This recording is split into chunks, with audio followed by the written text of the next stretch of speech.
Gaurav Sawant is now joining us for the very latest on this. Gaurav, what is going on over here? He used to come to India, pass on information to the Pakistani ISI, and all this took place during the UPA rule. You know, these are damning allegations that are being leveled by a very, very senior Pakistani journalist and columnist. Nusrat Mirza, in fact, has been writing columns for close to 50 years. He writes for prestigious newspapers like the Jung. He's been a former advisor of the Chief Minister of Sindh province. And he says that he has come to India repeatedly on invitation extended, for various seminars and talks, including one on terrorism. And that's his point. In 2011, when Hamid Ansari was the Vice President of India, and he says whatever information he was able to glean while traveling to India, he would then pass on that information to Pakistan's ISI, including on the advice of one Pakistan Army General to then DG ISI, Lieutenant General Kayani. So very, very damaging. And that is point one. Point two, we are still waiting to hear, if at all, from the former Vice President Hamid Ansari. I've been trying to reach out to some who had worked with him when he was the Vice President of India, but we are still waiting for a response. But clearly, the former Vice President Hamid Ansari, who was Vice President from 2007 to 17, is no stranger to some issues being raised, including once by a former RAW officer when Hamid Ansari was posted in Iran. All right, Gaurav, continue to be with us right there. Sushant Sareen is joining us on this broadcast. Abhishek Bhalla is also joining us. First, I want to take this across to Abhishek Bhalla. Abhishek, what does this mean for India? I mean, how could this even have been allowed by the UPA, because he came on the invitation of Hamid Ansari?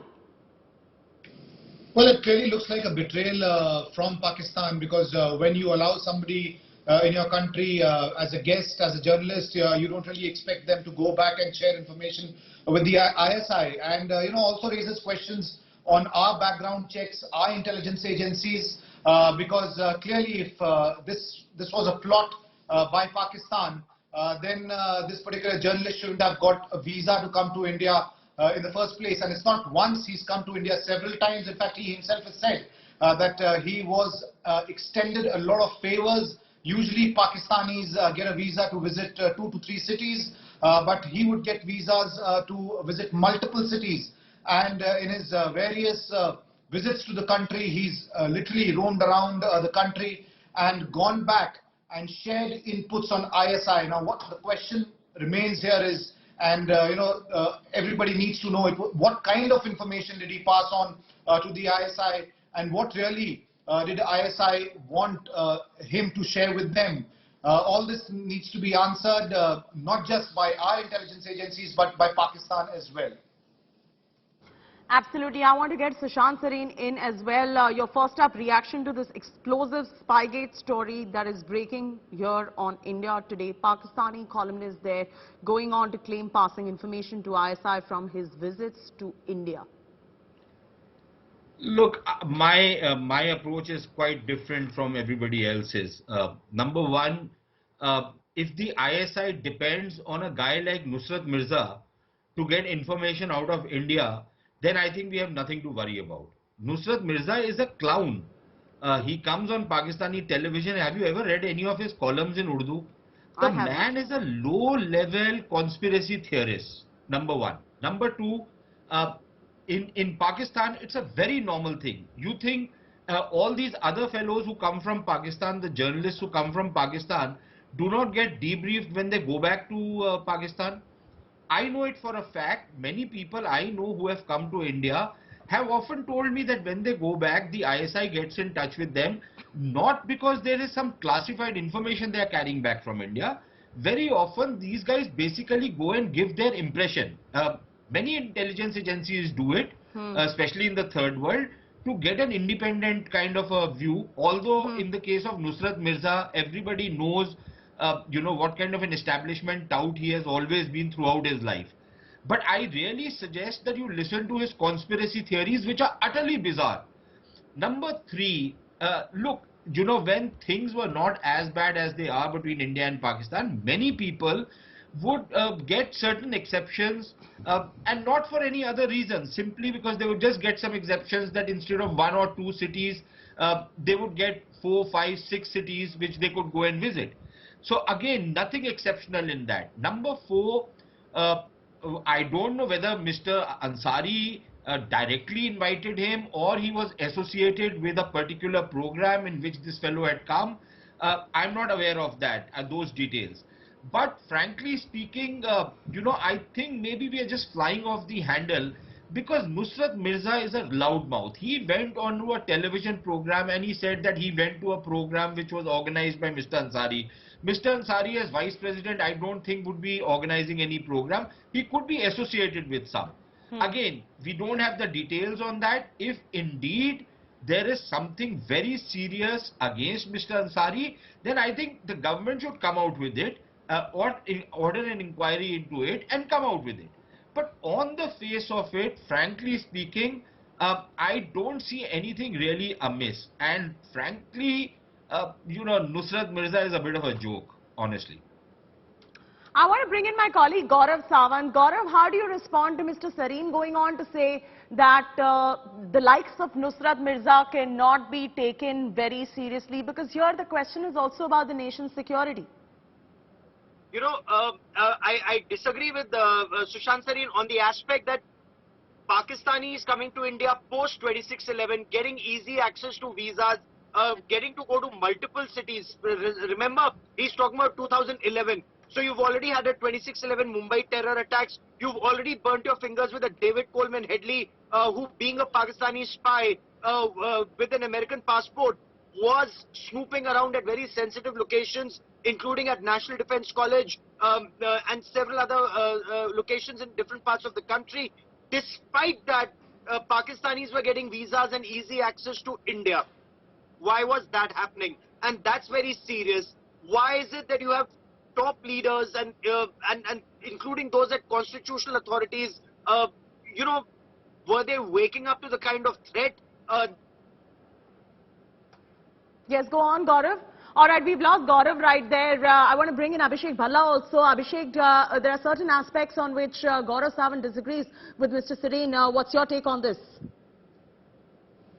Well, we still don't know what the nature of information is that he shared with the ISI. If he's just given a perspective of his visits and things that are already in public domain, then obviously it's not a problem. It remains to be seen. Facts and details need to still come out as to what access did he have in India, who were the people that he met, if there were official functions that he attended, where the vice president had gone or was part of, then I don't really think that he would have had his hand to any information that was extremely critical. But the larger question is that, is this the norm for ISI? Anybody coming to India, if he goes back and gives a brief to the ISI, that's something that needs to be looked into, right. And perhaps a review needs to be done by the Indian government on who to give visas to. Absolutely. Smita Prakash is also joining us. Smita, do you feel that there have been many like Mr. Mirza who have come and passed on information to the ISI over the course of the years, but probably Pakistan has not acted on it since FATF came into existence, and they've been scared because the FATF has been keeping a close eye on Pakistan for not fulfilling the parameters to counter terrorism in the country. But, when you have visas which is given to the likes of Mr. Mirza who go on and pass this kind of information, does this not become a huge security threat to the country? Well, Pakistanis have been coming, especially Pakistani journalists have been coming in to India on the invitation of the Indian External Affairs Ministry, on the invitation of several news organizations which hold conclaves. They've been coming and going for a long time, till 26/11 happened, and then there was a kind of a slowing down, crackdown, what you may call it. Similarly, Indian journalists have also been going to Pakistan, and what happens is that, did the ISI act on on what information was given to them. Many times journalists who come here, they meet up with the same kind of ecosystem, same kind of journalists, who talk about betterment of ties and all. But at times they do meet up with former intel people, they meet up with serving intelligence officers, with serving government officers. They used to go to Indian government offices, meet up with them. Now, what information they could gauge out of that, what they could fathom about how Indian policy making is going to be, what did they feed back to the ISI, is not something which is in the control of India. When you give visas, and when the country gives visas to journalists, they give them for two states or two cities in India. I think it's two cities. So they used to come to two cities. So invariably it would be Delhi and Amritsar. That's what everybody wanted to do. Or it would be Delhi and Ajmer. They would go to Ajmer and these are the two places. Now, what did they give that information? I think it's premature to say that A journalist or B journalist fuka hua kartoos hai, useless hai, small fry tha. Sometimes people who we think are useless and who have a very jovial kind of an exterior, they are the ones who run deep. So you really don't know what is that facade that they had. Mr. Serene, would you like to respond to what Smita Prakash has said? Because you said, there is no threat as far as Mr. Mirza is concerned. But as Smita Prakash is saying that, you cannot take this lying down. No, look, the point which Smita is making is unexceptional. You don't underestimate anybody. But, frankly, none of you, I follow Pakistan very closely. So I've seen this joker on television. I've seen his columns. I really want you people to look at what he writes. The man is a bizarre conspiracy theorist, number one. Number two, he could still be used. I'm not denying it. But I don't think he's the kind of a guy who would get any kind of an access anywhere. Let me tell you something. There are the more fated Pakistani journalists, the Hamid Mir, the Najam Sethi. They are the real snakes who come into India and try and pry out. You mean to tell me that these people don't go back and report to the ISI?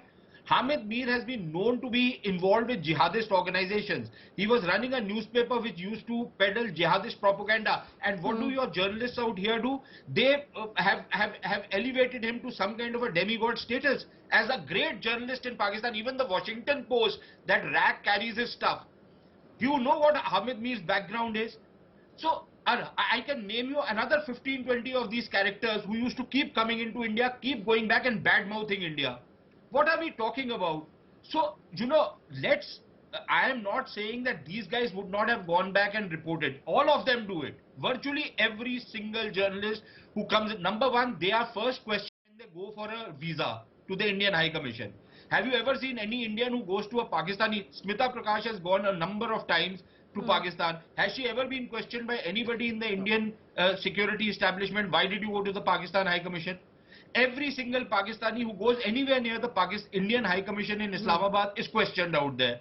No, so these are two separate countries, separate systems we are talking about. You are talking about a virtual police state in Pakistan, where anybody who goes anywhere near India is questioned out there.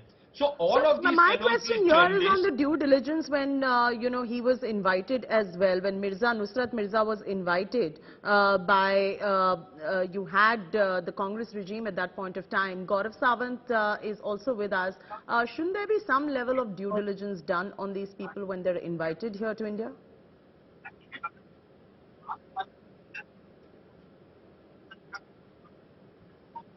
Gaurav, can you hear me? Go on, come again please, yeah. No, I'm saying that, whoever it is, when a man like Mr. Hamid Ansari is inviting a Pakistani columnist, journalist, what have you, shouldn't there be a layer of due diligence done before a man like that is invited into India? I completely agree with Sushant Sareen. You're absolutely right in terms of where the threat comes from. The threat could be from anywhere. The only point, and especially post 26/11, is the kind of leeway that was given to those with coming from Pakistan. Why would we invite anybody from Pakistan, especially when Pakistan is not taking any action against India-centric terror? They still refuse to. And there is this entire ecosystem in our country that wants to continue to engage with them at people-to-people level, despite inaction against India-centric terror. This entire thought process in our country that says, let civilian rule prevail in Pakistan. So what if there are a couple of terror attacks? My only grouse is on those issues, that India has to hold Pakistan's feet to fire, whether it's the military leadership, the civilian leadership, people whom we may consider clowns, or people who may run rags in that country and be taken very seriously in our country. It's the entire country that we need to beware, given the tendency to promote terror, given the tendency to look at Kashmir separately in their country. So that is where India as a nation needs to adopt a policy where some of our constitutional leaders, political leaders, civil society, they need to wake up to the kind of threats our country is facing. Smita, do you agree with that, or do you have a different point of view on this? No, I agree with Gaurav. I agree with Gaurav as well as Sushant to some extent. I think, this whole thing about having a kind of a list of those journalists, suppose we open up army, a hypothetical situation. If you open up your country to allow Pakistanis to come and take part in events out here, whether they are journalists or think tankers or whatever, is there a good list or a bad list? What happens in these kind of situations is that those who write venomously anti-India articles are considered anti-India. Unko invitation nahi milta hai. They are not allowed to come to India. They are not invited. Right? Because we think they are rabidly anti-India and they will feed the ISI. Correct. Where the problem occurs is where you think that, oh, X person is very soft towards India. They believe in, good India-Pakistan relations. Those were the guys who used to keep coming and going back. And many of them, once they go back, and once after 3-4 years, we saw them writing absolutely anti-India articles. What happened to that bonhomie? They were obviously soft targets. The same thing can be said here, that a person like Gaurav or Sushant will never get invited, will never be asked to take part in conclaves about India-Pakistan, because they talk about holding Pakistan's feet to fire. Where there are the soft ones who are the soft guys who will be invited to these places because they are considered nice guys. They are the ones who will be invited. So just remember that just an exterior or just their writing is not something that we can gauge what they are up to. You want to take it forward from here? Look, all I want to say is, in fact, my experience of Pakistan is that normally anybody who is rabidly anti-India, I trust that person a lot more than I trust anybody who sounds reasonable in Pakistan. Simply because in Pakistan they have perfected this deception into an art. And I can name people like Najam Sethi and others, who try and act very reasonable. A lot of Indians get taken in by them. They get beguiled by their softness. They give them all kinds of facilities. Their families, when their lives are in threat by terrorists, they want to come to India. Then they go back and say, what are the Hindu hospitality, stuff like that they go and talk. Right.